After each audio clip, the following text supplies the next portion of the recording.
Hi, my name is Kevin Martin. I'm a Senior Strategic Account Executive at Temporal Technologies, and today I'm excited to be talking to you about Temporal and Model Context Protocol. Before we get started, let's do a quick level set.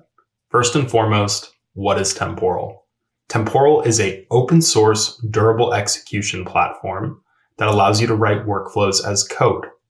These workflows will run with built-in state persistence and automatic retries built in.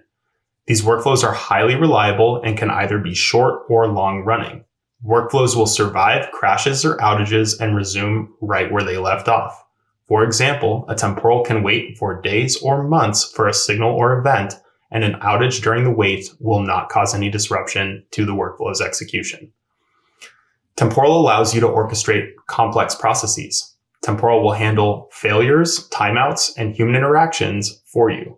This makes it easier to build resilient distributed applications without sacrificing reliability. The primary value props of Temporal are velocity, because you're not going to be focused on writing try-catch blocks and all of the plumbing code of distributed systems that we take care of that for you at the platform level. Reliability, when failures happen, Temporal will automatically recover. And insight, we have a great user interface for seeing exactly how things are processing, and we'll get into that later in the demo. What is MCP, or Model Context Protocol? MCP is the open standard for AI tool integration. It's a protocol that's been open sourced by Anthropic that enables seamless integration between agents and tools or data sources. Anthropic likes to describe it as the USB-C for AI, standardizing how AI connects to apps and APIs. MCP servers expose certain actions as tools. AI assistants like Claude for Desktop, for example, can call these tools to retrieve information or perform actions. It can be used during conversation, which is going to make the AI much more capable and context aware. So now let's talk about why you would integrate Temporal and MCP together. First and foremost, these tools are going to be reaching out to databases, APIs, external services, and what have you.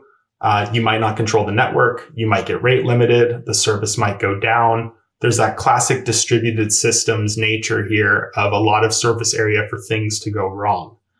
Maybe you even wrote the tool in a way where you didn't expect data to come back in a certain fashion and your tool just breaks, right? Tons of surface area for failure. By implementing the tools as temporal workflows, you get durable tools by default because we are going to automatically retry against certain failures on your behalf. And it really allows you to kind of not have to worry about the distributed systems problems when implementing MCP tools. So jumping in here, you can implement long-running processes as tools. By implementing a MCP tool as a temporal workflow, the tool can handle multi-step, long-duration type processes. For example, an AI can trigger an invoice approval workflow that waits for days for human approval, far beyond a single API call scope. The workflow persists and doesn't lose state while waiting, even if the worker crashes. Durable execution and fault tolerance bring enterprise-grade reliability. The workflow state is stored on the temporal server, so the processes will continue seamlessly in the event of some sort of failure. This fault tolerance turns AI tool actions into durable tools. The AI's requested operations are bulletproof and will run to completion eventually. It also allows for interactive and stateful tools. The MCP tools will no longer be limited to one-off calls. The AI agent can start a workflow and then later provide additional input or check the status via signals and queries. In our invoice demo, the AI can approve or reject the invoice in a follow-up step and query the workflow status at any time. This enables rich interactive sequences. AI and humans in the loop all managed reliably by Temporal. All right, let's go ahead and take a look at some code.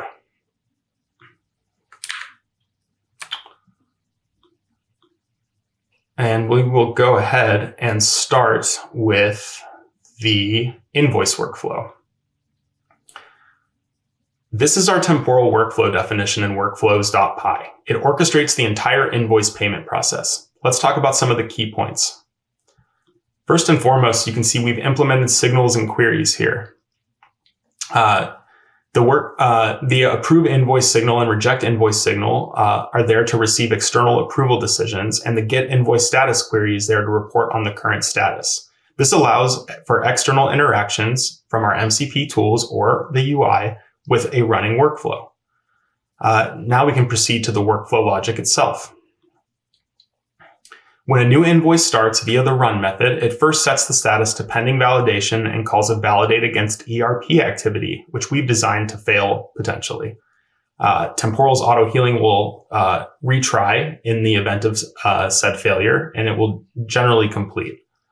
It'd be a pretty crazy chance for it to fail 5 times in a row, given probability.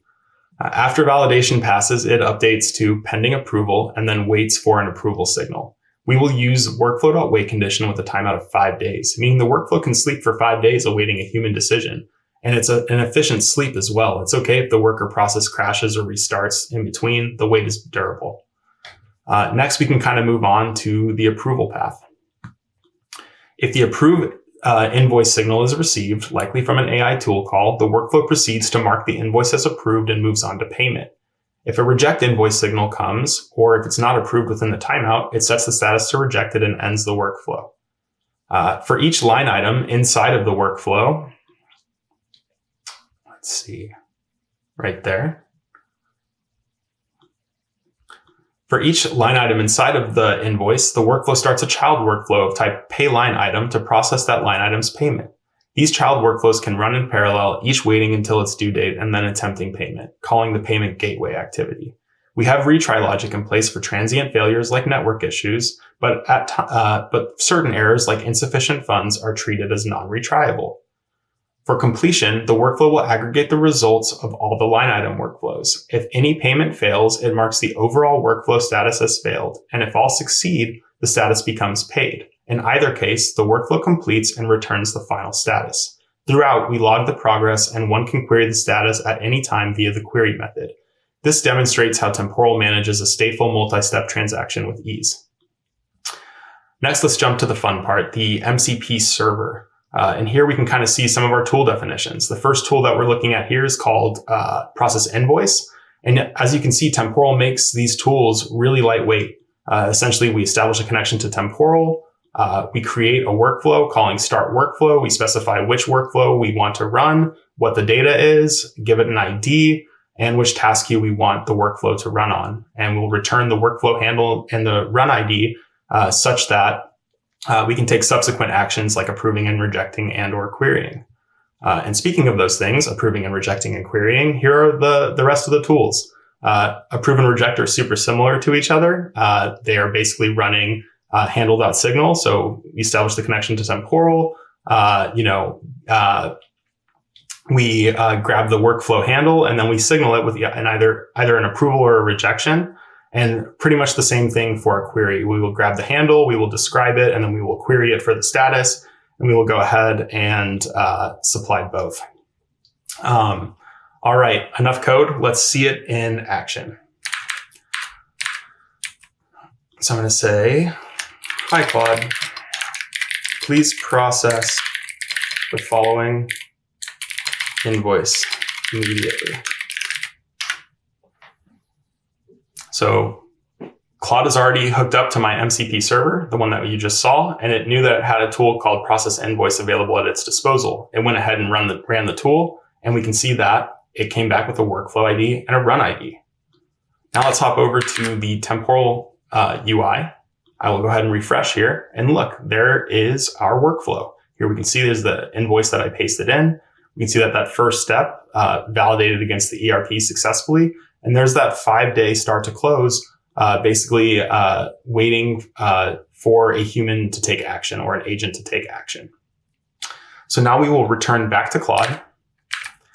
And I will say, okay, Claude, check the status of the above invoice.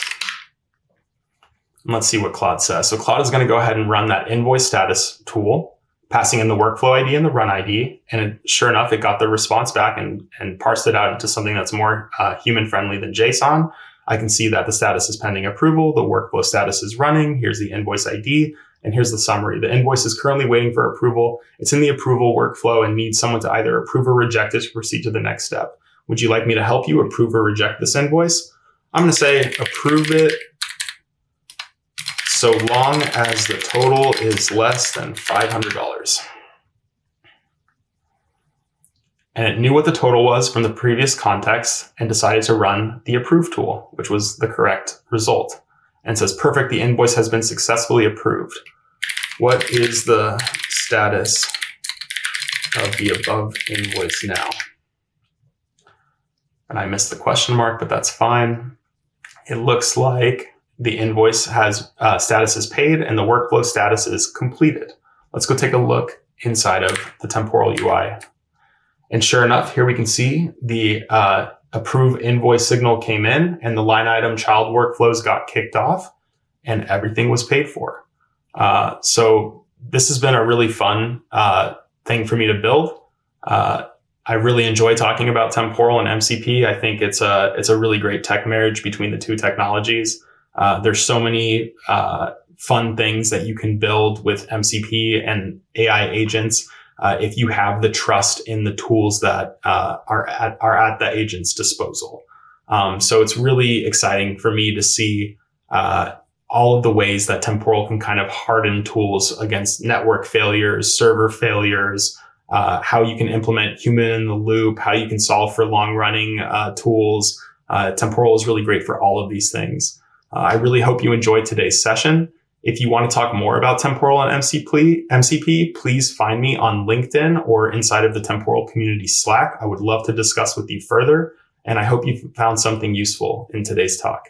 Appreciate the time. Have a great rest of your day.